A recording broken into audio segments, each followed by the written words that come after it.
For Where Hollywood Hides, here's Bob and Suzanne. Chicken joke! I'm Mrs. Cleaver. From Television City in Hollywood. Boy, the way Glenn Miller plays. Hi-yo! We can rebuild him. We have the technology. Nanu. Baby, you're the great. Here comes the judge. More cowbell. Not special. There's anything wrong with that. And now for something completely different. There's no business like show business like no business. Welcome to Where Hollywood Hides. This is podcast episode number 35.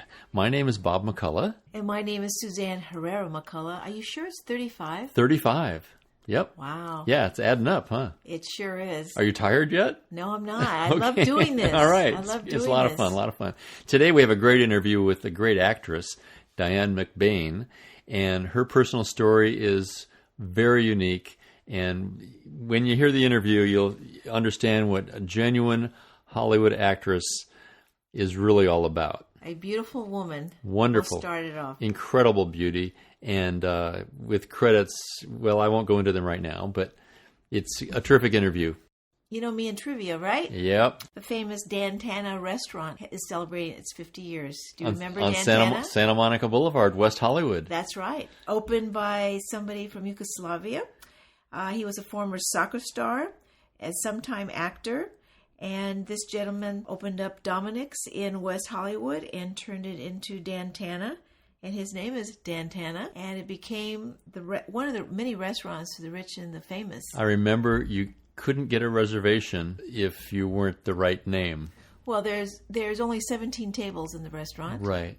And I know you and I went there a few times. Every time we went there, we bumped into Clint Eastwood. What a pity. Yeah, that was hard. God, he was so handsome. Yes. Good old Clint. This restaurant, Dan Tana's, opened up with La Scala, the Brown Derby, and since then, most of the restaurants have come and gone. Right. And Dan Tana's now is serving meals to the grandkids of the rich and the famous in those days. Crazy. Anyway, Crazy. They had a private party. I'm sure your other boyfriend was there, I'm sure. Which one? Don Rickles. Oh, I love Don Rickles. We used to see him all the time there. I wish we could interview him. Well, we'll run him down. We'll run him down. I'm sure he still has a lot to say. Oh, I'm sure he does. Dan Tana was interviewed, and he said that he remembered Drew Barrymore. Parents brought her to the restaurant and actually changed her diaper on the bar. That restaurant has been around for a while. It has. Anyway, let's talk about our book. And I want to encourage everybody to go out and buy our book, Where Hollywood Hides in Santa Barbara, Celebrities in Paradise. It's the perfect memento of Santa Barbara and kind of a talisman of Hollywood celebrity in the area. It's a hardcover, full-color, first edition, packed with pictures. And you don't have to be from Santa Barbara to love this book. We've had people from around the world ordering it, far away as Germany and South Africa. And the book is available on our website at wherehollywoodhides.com. And on Amazon. So we went to see a movie last night. We did, a great movie. The Judge. The Judge, Robert Downey Jr., Robert Duvall, the two Bobs. They were so great. And, you know, it's really a great movie. Well, in my opinion, it always starts with the script. And Downey produced that. And as you told me, he and his wife formed a production company. Yes. And this is their very first outing. I must say, they did a terrific job in picking material that really had some meat on the bones. I think Robert Downey Jr. was quoted as saying he was extremely grateful for the success that he's had in Iron Man, but he was ready to do a different kind of acting. And I must tell you, I really, really loved the movie. Of course, you know, bring some tissues. It made me cry throughout the movie. Yeah, not many movies. And it made me laugh because Robert Downey Jr. is only Robert Downey Jr. Well, he cast himself perfectly. It's how many movies running 2 hours and 20 minutes hold your attention? Was it that long? The movie was 2 hours and 20 minutes, and Didn't feel like it felt like a half an hour because there was so much story to be told. And I must tell you, if Robert Duvall does not win the Academy Award for his performance in this picture, I'll be surprised. So as we get into today's interview with Diane McBain, I just want to quickly let you know the breadth of her career. She began very early in life starring in such shows as Maverick. She was in a feature with Richard Burton called Ice Palace. She has had television and feature credits, including Dr. Quinn, Medicine Woman, Jake and the Fat Man, Knight Rider, Man from U.N.C.L.E., Batman, Surfside 6. She played the title role in the feature Claudel English, which is, as you'll hear during the interview, is going to be re-released on a DVD. She's a fabulous lady, one of cinema's all-time beauties, and the conversation with her was terrific. She had a lot of insight and another very real person. So let's talk to Diane McBain. Hi, Diane. This is Bob McCullough. Hi, Bob. How are you? I'm good. And my wife, Susanna's Good. with us. Hi, Diane. Thank you for doing this. My pleasure. So, Diane, the way these things generally work is our listeners really enjoy hearing about how people initially get the calling to go into show business. So if you could give us an idea what your childhood was like and that very first instinct you got that you thought you might be in front of the camera. I'm sorry to report I never received a calling to become an actress. Although my grandmother, on occasion, when I was very little, we would sit out on the porch after dinner at night. And we lived in Glendale, which was right over the hill from Hollywood. And when they were having their premieres, in those days they had lots of them, they would turn on the lights, the searchlights in the sky. And she would say to me, Diane, one day those searchlights are going to be looking for you. I love it. It was wonderful, but at the time it meant absolutely nothing to me. It's not like I followed her advice or anything. I fell into the business. I really did. It was not something I pursued at all. Now, how did you fall into it? Tell us about that. As I was growing up, I, of course, realized that I wasn't well equipped for some of the more ordinary jobs that women had to do in those days. Remember, back then, we didn't have women's rights. Now we don't have equal pay, but then we didn't even get the job unless we were very exceptional. And so we would be nurses or we would be teachers, wonderful jobs. Don't get me wrong. I'm not saying that they're not wonderful and they should be paid much better than they are. But that was the kind of job, and I wasn't suitable for that at all. I was not a teacher, and I certainly wasn't a caretaker. So I didn't know what to do with my life, and people were giving me all kinds of suggestions. And a friend of my father came along and said, well, they're doing little plays down at the Glendale Center Theater. At the time, the Glendale Center Theater was nothing but a little house where they put on productions in the living room. It was quite adorable, and there was plenty of space to have a center theater, a theater in the round where the audience is surrounding you. So, what did I have to do other than to go and to check it out, which I did. Now, Diane, how old were you? 16, probably. Oh, pretty young. Okay. I was very young. And by that time, too, I'd been encouraged to join beauty contests. I became Miss Real Estate in Glendale when I was like 16 or something. Then I was Miss Glendale, and I was on the float. And things like that kept happening. I mean, I didn't really pursue it. It just sort of landed in my lap because, well, I was pretty. And so people just thought, well, that's a natural thing to do. Right. Is to, put you in the movies or on the screen, or let's do commercials. So how were your parents? Were they encouraging? Were they part of the business at that time? No, they weren't a part of it at all. My father was a bus driver, and my mom, at that point, had become a hairdresser. And Daddy was just, beside himself with pride. Sure. And Mom, yes, Mom was very cautious. And for good reason, to be honest. She was very cautious, and she didn't really want me to do that. There was a young doctor, who she really encouraged me to get involved with, but, I just didn't quite go for him. I should have, believe me. A few years later I would have, but I was just too young. Right. And so then the movie business was kind of beckoning in a sense. So when you're getting all of this attention, did it come to them that, oh my goodness, this girl is something special and maybe we should let her find her way in Hollywood? Was there resistance to that, or were you encouraged? Like I said, Mom was cautious, and Dad was, just so prideful that he couldn't stand himself. I'm not sure I could stand him either. Well, you sounded like you were Daddy's girl for sure.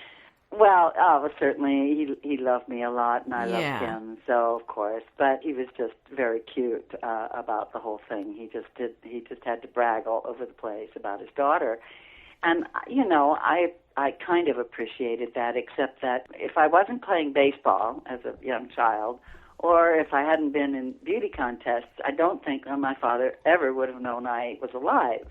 I didn't really fit his idea of a kid he could raise, because he was a guy. He was a man's man. He was a little awkward around me and things like that.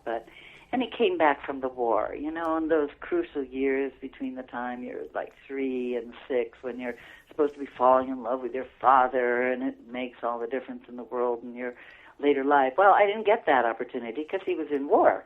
Right. He was in World War II, and he came back, and he was kind of a stranger to me in a way. And he didn't help exactly because he was a sportsman, and that's all he did. He was listening to the radio all the time, the sports. He would have maybe 2 radios, and he would listen to two different stations, and then he'd have the newspaper. He'd be tuned to. Sounds like a busy guy. Oh, he was very busy with his sports. But my parents kind of had a hands-off attitude about what I was to do with myself, I think. They just kind of felt like, she will find her own way, and I guess they had confidence that I would. That made me feel confident that I would find my own way. But I must say that the business I chose was a very difficult one. So at the age of 16, you find yourself getting a lot of attention. Did you have thoughts of finding an agent and really making the Hollywood move? Sure. People started saying, well, you need an agent. People would come to the theater and see the plays. Initially, somebody suggested that I get a commercial agent, which I did. And also, in the meantime, magazine photographers were using me as a model for their magazine covers and things like that. So it was just a budding kind of thing. It just kept going, and I just kept following it. The transition from being a 16-year-old budding model and beauty queen to that first Hollywood job, that's a big transition. It is a big transition. People would come to the Glendale Center Theater and see the plays, and after getting a modeling agent and getting a couple of commercials and doing all right there, Sally Biano from Warner Brothers came to the theater and saw me in a play. And at that point, I was 18, and I had done a bit of more of the theater there, and I had done some commercials. So I had a little bit of experience under my belt. And so they were looking for somebody to play Christine Storm in a movie called Ice Palace at Warner Brothers. And Ice Palace was to be the follow-up to that big movie Giant, where they had such a big, huge success. And they wanted to do that again with another novel by the same person. So at that point, you were being discovered. Yeah, that's what happened. They discovered me. And Diane, even though you said that you didn't know quite what to do with yourself, you were actually starting to live every young woman's dream. I know. So just prior to Ice Palace, didn't you debut in a TV show called Maverick with James Garner? Actually, my first show on that particular set was with Jack Kelly. Right. He was the star, along with James Garner. And when Kelly was on, James Garner was just a sort of a side part. He wasn't the whole show. It would be Jack Kelly's show. And I got my first screen kiss from Jack Kelly. Oh. So that was kind of cool. That was fun. Yeah, it was. It was very fun. I was only 17. Gosh, I was so young and just as innocent as I could be. I saw it recently, and I was just so charmed, actually, by it, because I had long ago forgotten anything about those things. I had done them so many years ago, and of course I wrote my book. By the way, I did write a book, so it's not like I totally forgot them. It's just that I was charmed by the scene and Jack Kelly kissing me and how I responded and all of that. It was really quite cute. At the age of 17, are you still in high school? Oh yeah, I was in high school. I was having a terrible time because the teachers in the school, of course, they don't want you to go anywhere. They want you to sit in that chair at school and be learning. And I was off doing an awful lot of things that had nothing to do with school and learning. So they were quite troubled with my education, and I had to kind of buckle down and bite the bullet there for a while in school because they weren't going to graduate me. It sounds like you were growing up a lot faster than your classmates. Well, I guess I was, yeah. Also, it's a very difficult thing to maintain your budding career and to be sitting in a classroom. That's a lot to ask of a young person. Well, thank you. I wish my teachers had appreciated that. So was that the first show you were actually in front of a motion picture camera? No, actually, I think it was Father Knows Best.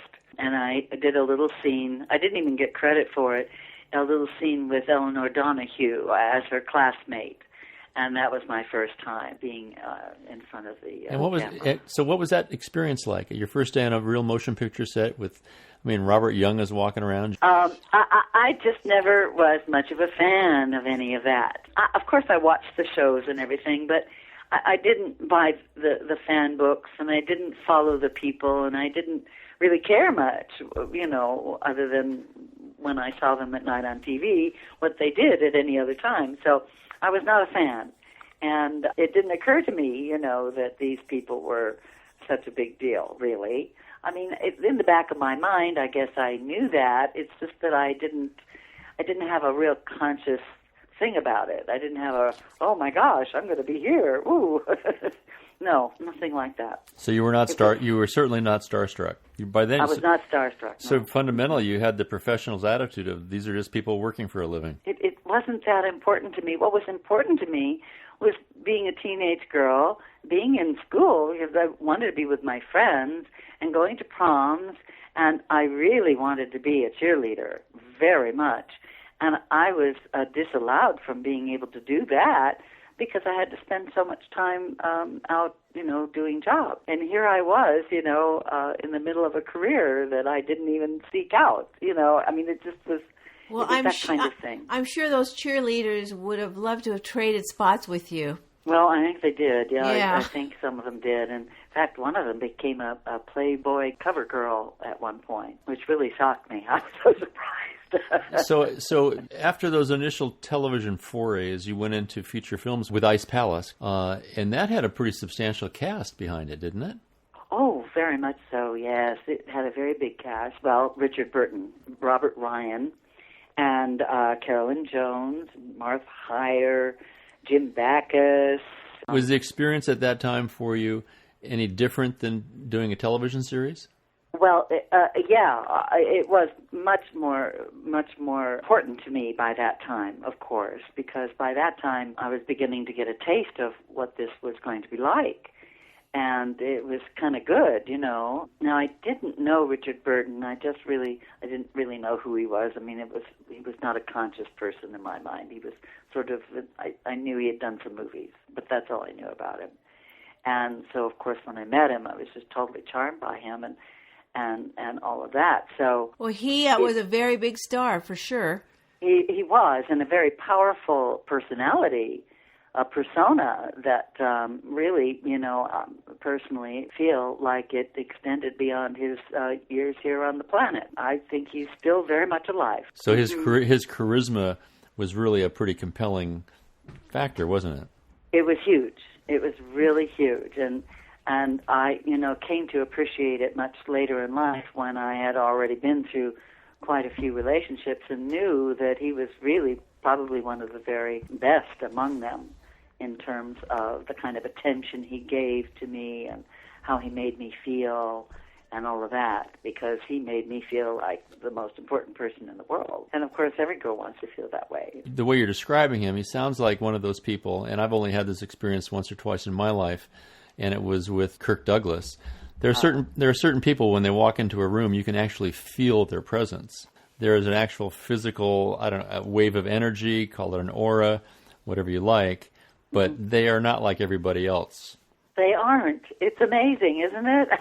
I know. Yeah, I can only imagine that, having watched Burton over the years in his many roles, he certainly purveys that on screen. He kind of comes across as that sort of an individual. He must have had something. Liz Taylor followed him around for quite a while. Well, she sure did. Yeah. Now, Diane, by this time, I'm sure you were getting a lot of attention because you were so beautiful in such an early age. Did you find that a problem, being so young and beautiful among so many men? I did. It got to be a bigger problem as time went on, actually, but certainly in the beginning, men reacted the way men do. No girl is safe. I certainly had plenty of experiences that, were regrettable, but good ones too. I'm not trying to say that it was all bad. But yeah, it was a difficulty. It was a difficulty. When you were doing a feature film like Ice Palace, and then you went on to do more television, were your agents suggesting that you not do television? And not a lot of people cross over back and forth like you did for so long. It was the beginning of television, if you'll remember. That was the beginning of series television, where they would have Surfside 6 and Sunset Strip and on, and Maverick, and all of those shows. They were all done at Warner Brothers at the time. And those are actually the classic series. I mean, even to this day, they're hugely popular. 77 Sunset Strip I couldn't miss that show. We did all of those, and during my tenure at Warner Brothers, those shows were predominant. And I was not given an opportunity to say, no, I can't, I won't do this. I either did it or I was out the door. So by that time, were you a contract player at Warner's? Oh, yes, I was under contract at Warner's from 59 until 63, I think it was. It was just about 4 years. So they had a system. Then they had a system basically based upon the old Star system. At MGM and Fox, places like that, wherein they would sign a young talent like yourself and guarantee you so much income per year, but basically you had to appear in whatever they assigned you to. That's right. You didn't have a choice. One time I did exercise my choice. I was ushered to the door. So in the meantime, I did so much work in both television and film. I did a couple of really good films there. Parish was a really good film for me. That was Troy Donahue, wasn't it? Yes, it was Troy Donahue and Claudette Colbert. And by the way, my favorite that I got to do was Claudel English, and it's being released on DVD. Oh, really? Very soon. I mean, like that's next exciting. month or something. Yeah, isn't that great? Yeah, I'm excited too. Yeah, that means it's it's reached some sort of status, I guess. Well, we've got a great website where Hollywood hides, and we will make sure that we put that up there so people that don't know that can look for it. That would be great. I love that movie because I got to do the title role. Right. And, of course, the whole plot centered upon my character, and my character had to, go through an arc of change and so on, and it was very challenging, and I was still pretty fresh to the business and hadn't had as much training as I really should have had by that time. I had been so busy that I never got really that much training. But I did it, and it came out pretty well. I can't say a lot for the movie itself in some ways because it's kind of old-fashioned in some ways. Like they cut to the trees blowing in the wind instead of having, a scene with lovemaking. Sure. Symbolism reigns supreme in many of those pictures. Yeah. Well, things certainly have changed a lot, haven't they? They sure have. I don't think I could do a lot of what is asked of actresses today. Right. I don't think I could. Yeah. So the transition from a starring role as Claudel English, that's a huge role for someone your age. Yeah. And then to be pretty well shuttled off to Surfside 6, Hawaiian Eye, things like that. Did you have any particular angst about that? I mean, the building of a career in feature films is somewhat different from television. It sounds to me like Warner Brothers. It is different. It sounds like Warner Brothers failed to really capitalize upon your star power at some point. Well, they most assuredly kind of used me and then threw me away is basically how that worked out. Because I have to go back a little bit, because TV was so new, it was in competition with movies. And they didn't know if you could do movies and television, or if you had to do only movies, or if you had to do only television. They didn't know what would work for people in any of for actors or directors or for anybody. They didn't know how that was going to work out. So we were just doing what we could to promote ourselves and to give ourselves as many opportunities to be on the screen as possible. So having no choice, I couldn't say no, but I remember that Jane Fonda, who didn't have such a contract, was refusing to do television at the time. And she was very wisely doing that because she didn't believe that a person could do both. She felt that if you did both, you would lose one or the other, which of course is true. Yeah, I think it was, for about 25 years there, it was the predominant thinking until someone like Bruce Willis came along and broke out of moonlighting and became a feature actor, and then Clint Eastwood just a little bit before him. Very few people made that transition from television to features and stayed there. Clint Eastwood was doing spaghetti westerns, they called them, in Italy Right. when I was doing my work. So he was getting a lot of experience and doing a lot of stuff there. So of all the shows you did at Warner's, when you look at Burke's Law and 77 Sunset Strip and Hawaiian Eye and then Police Story, Mod Squad, the long list of credits is incredible. Which of those shows really stands out in your mind as, if you were going to repeat one, which would it be? Well, what comes to mind, and I don't know why really, is Burke's Law. I just remember having a good time on that show, and I did do a scene where I had to fall off a cliff backwards into the ocean. How do they do that? Well, I had to fall off the cliff backwards into the ocean. For real? But, well, for real, but we were close to the shore, so it wasn't like I was falling into the ocean deep or anything. We were close to the shore, and the waves would come in. And when the wave came in, that was when I was supposed to fall back, so that I would have plenty of water to fall into, but not so much that I might drown. So that was how they did it, and I did it, and I remember the actors all kind of, marveling at the fact that I was doing that. We had no idea you were a stunt woman. Well, I didn't know either, but I was pretty physical. I had been pretty athletic as a kid and stuff like that. So I guess that's why it kind of came naturally to me. I wasn't afraid particularly. And then you worked at Paramount and Fox as well, didn't you? Yeah, I worked at Paramount, Fox, different places. After my contract at Warner's was up, I worked a lot of different places. Now, I see that you had worked on General Hospital. Yeah. Was that different for you? As we all know, soap operas have a different kind of work ethic. Oh, yeah. It's very different. Did you enjoy that process at all? Well, I got to enjoy it. In the beginning, I must say, it was a bit daunting because I certainly was not used to doing a whole scene in one take and not going back and doing pickups. I was not used to that at all. And we would never have another opportunity to do it. So it was very unnerving to be doing a scene and to realize that, this is it. There's no changing it. There's nothing I can do after this. So it better be right now. A little scary, yeah. Yeah. Well, it's more like live. It's obviously more like live theater because there aren't no do-overs. It is. Yeah. But it was fun. I enjoyed it. I did Days of Our Lives too, and I enjoyed my stay there as well. And I was Foxy Humdinger on that. That was silly part. The town madam, Oh, sounds like fun. No, it was fun. But daytime is great work if you can get it. I mean, sure. I would recommend anybody, if they get a part on a daytime soap opera, to milk it, into as many years as you can possibly do, because it's a great job if you can get that one to go for 20, 25 years. That's the secret. That's a great run. Now, Diane, do you have any favorite leading men or a couple? Richard Burton would definitely hit the top of that list.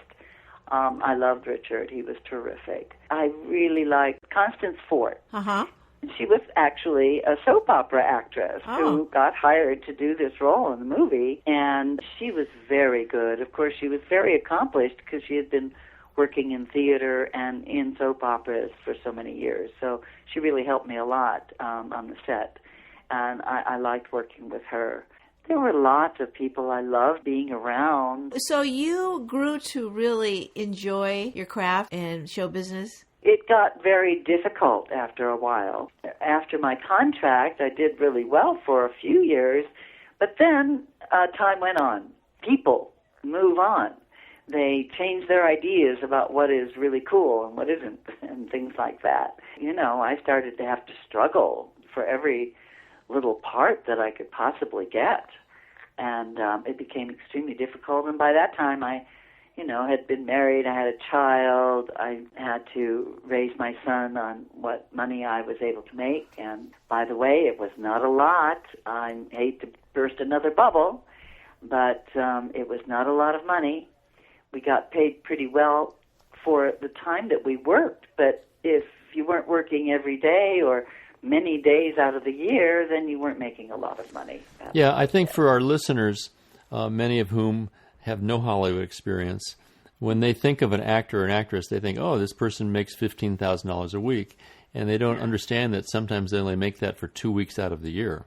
Yeah, exactly. And you have to make that last the whole year, you know. and so much of a Hollywood career is planning for those hiatuses, for those gaps between engagements, even for writers, producers, and directors. It's really an inconsistent industry in terms of career regularity, if you will. Oh gosh, yeah, that's for sure. You know, and that's kind of a common theme that seems to run in our interviews when we interview actors and actresses, how they started out cast for one character, and because the times changed so much, because in the 60s came and things changed quite a bit. Audience tastes change. Yes, they do, very much so, and they certainly did during that period. During the 60s, they changed probably as much as I've ever seen them change. From, total glamour, everybody wanted to be glamorous, to really quite ordinary women were gracing the screen all of a sudden in very ordinary roles. And I liked that. Personally, I thought it was a good change. It's just that I didn't fit into that particular change very well. My hair was too blonde, you know. I should have had brown hair. I tried to have brown hair for a while, but it didn't work for me because it was a wig. You know, you can't do that. It doesn't work. For a certain part of your career, your looks were really an advantage. And, and then later in your carear, your looks may have actually been a disadvantage because they became kind of a disadvantage. Yeah, you were too pretty. You've remained beautiful. And not everybody wants beauty. They want grit or earth or whatever. I admire that choice. I really do. I wish I could act out more grit and earth and things like that. But that was not to be my fate. So let me ask you this: if you had the opportunity to do it all over again, if you were 17 years old again, what would you do differently? Okay, well, I might have married the guy that Mom wanted me to marry. The young doctor, right? The young doctor. I could have been a young doctor's wife and probably been just as happy. A little more normal, right? A little more normal. It would have been world. much more normal. I would have had a family, and I would have done things that were very different from that kind of life that I ended up living. Barring that, if that hadn't happened, and I still got into the business, I would have definitely gotten over my fear of going to New York. It was a fear of going there and trying myself out there. I did do it finally, but I was a little late. What I should have done was right away. I should have just gotten on the plane and gone to New York and, and just done that work of getting on stage and learning the craft from that point of view. I think I would have done much better overall had I done that. Did you ever study acting formally? I did at times, but sporadically. Of course, I read books about acting and loved some of the wonderful techniques that I read about and practiced some of them. When you were at Warner's, did they not have an actors program for the contract players? They sort of did. They did. I remember going to classes and frankly being quite offended by them because I guess they were trying to get us to release our inhibition.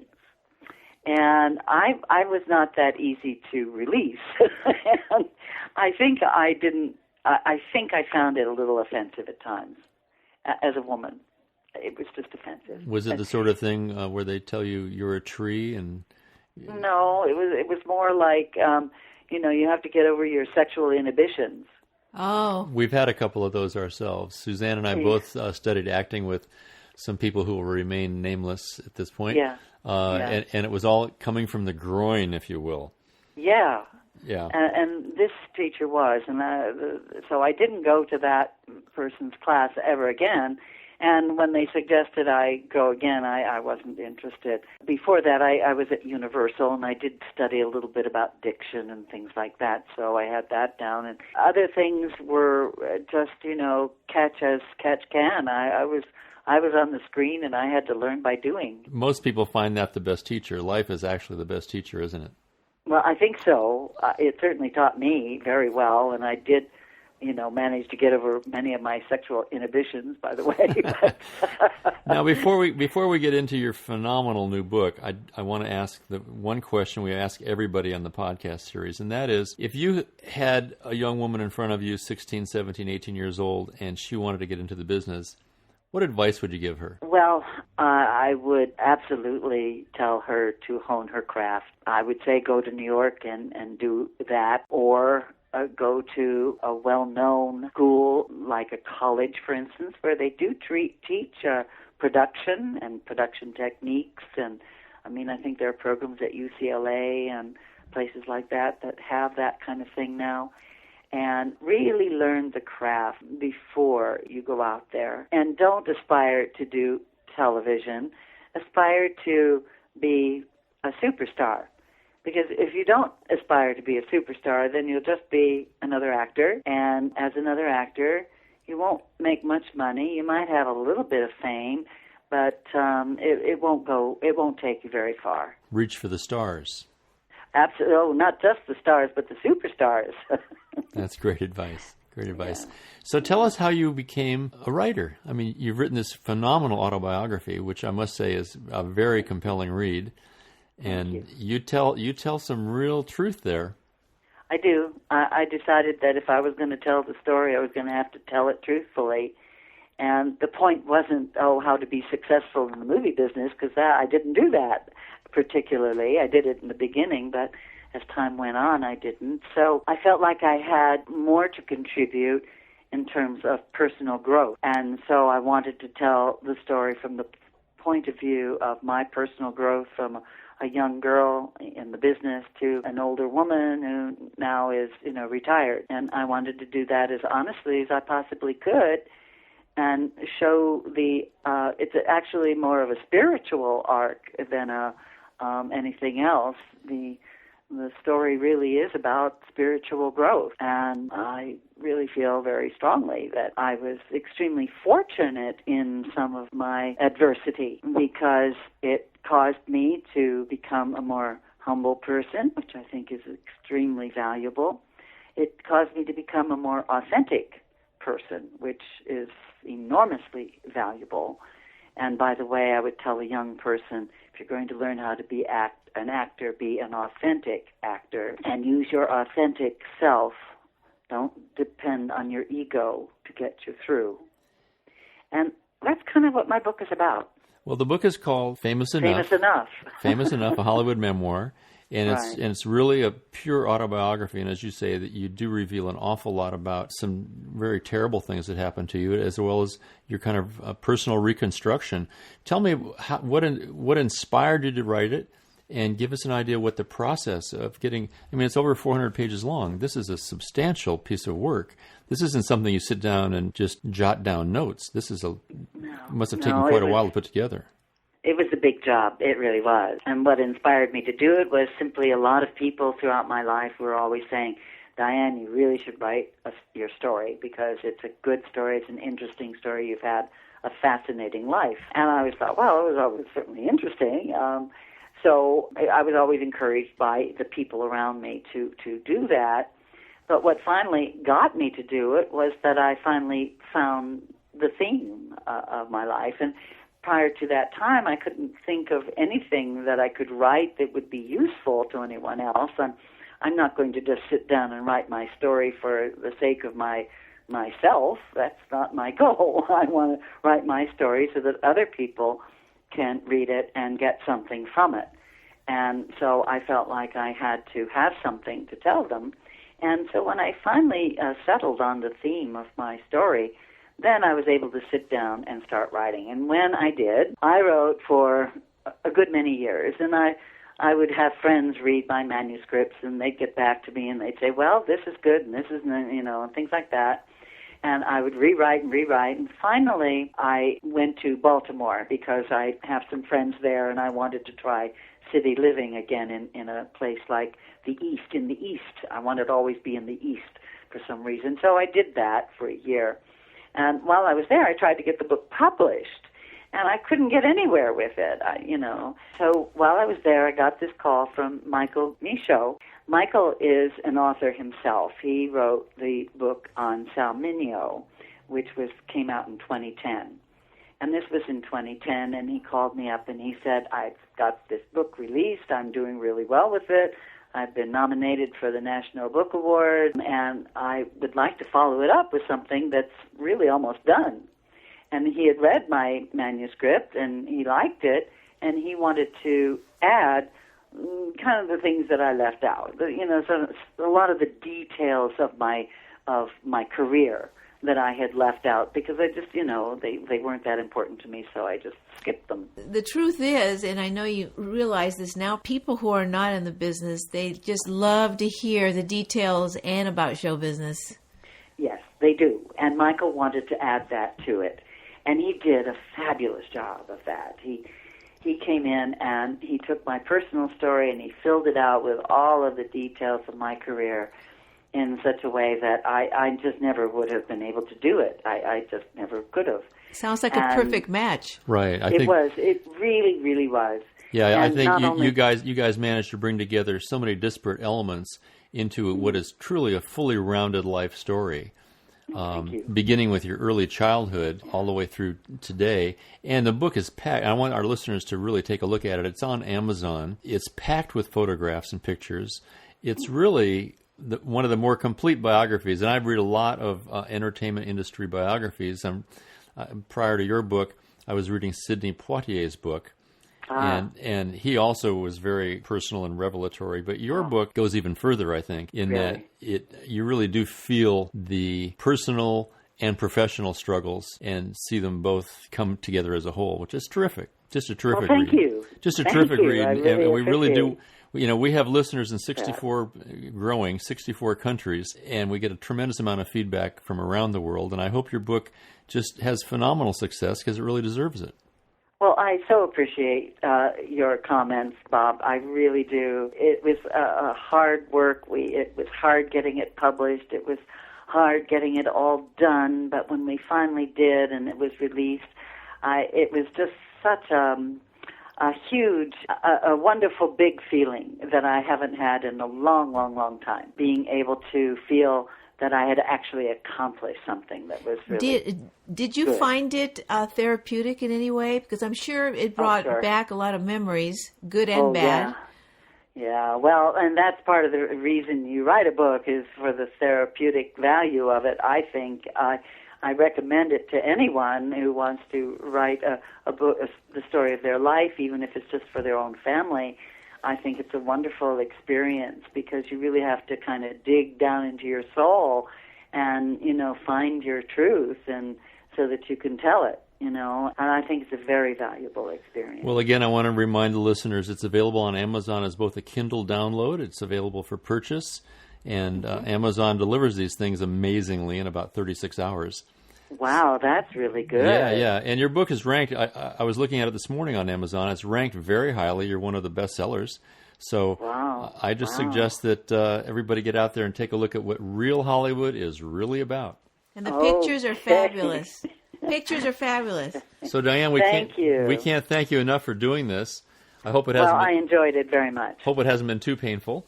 Not at all. No. And we all like talking about ourselves, don't we? Yes, we do. Thank you so much, Diane. Oh, thank you, Suzanne. All right, okay, we'll be in care. touch. Bye-bye. Okay, bye-bye. All right, bye-bye. That was great. Diane McBain is obviously beautiful inside and out. And the book, that's a must-read. You know what I forgot to ask her? What? She starred in a movie with Elvis. Right. and Spin Out. Spin Out. And I really wanted to ask her what that experience was like. Well, apparently Richard Burton had more impact on her than Elvis did. Apparently she went for the more serious type, Yeah, the more yeah. Shakespearean type. Right. Anyway, it was great talking to her and hearing the kind of the reality behind a lot of Hollywood careers. I do want to remind our listeners, check out her book, Famous Enough. It's on Amazon and well worth the read. I love her cover picture. Yeah, It's beautiful. Well, she never took a bad picture. No, she didn't. And we also want to remind people to go to our website, wherehollywoodhides.com, or go to Amazon and pick up our book. Where Hollywood Hides in Santa Barbara, Celebrities in Paradise. It's a great gift book. All right. Well, this is Bob McCullough. And this is, I'm just going to say Suzanne. Susanna. Keep it loose. Keep it informal. Yeah. Okay. And today's music is provided by Chance McCullough. You can find more of his original soundtracks at chancemccullough.com. And if you enjoyed today's podcast, please take a minute and give us a 5-star rating and a quick comment or review at iTunes/Where Hollywood Hides. Those reviews really do help get the word out. And drop by our Facebook page at facebook.com/Where Hollywood Hides and hit that like button. See you at the movies.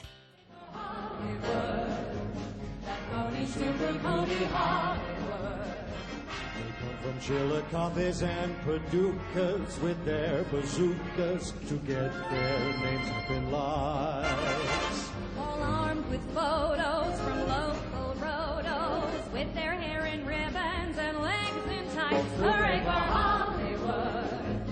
You have no way of knowing who'll make good. Maybe you'll be another Papa Dion, your name and neon. If you get lucky, you could. Yes, buddy, you'll arrive if you can top his 5. Hooray for Hollywood! Hooray for Hollywood! Woolly Hollywood!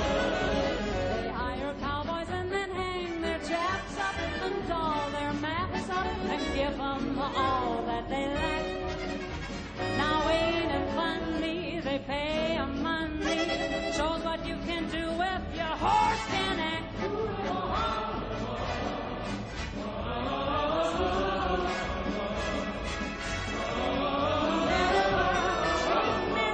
Act like 8 men and then convince them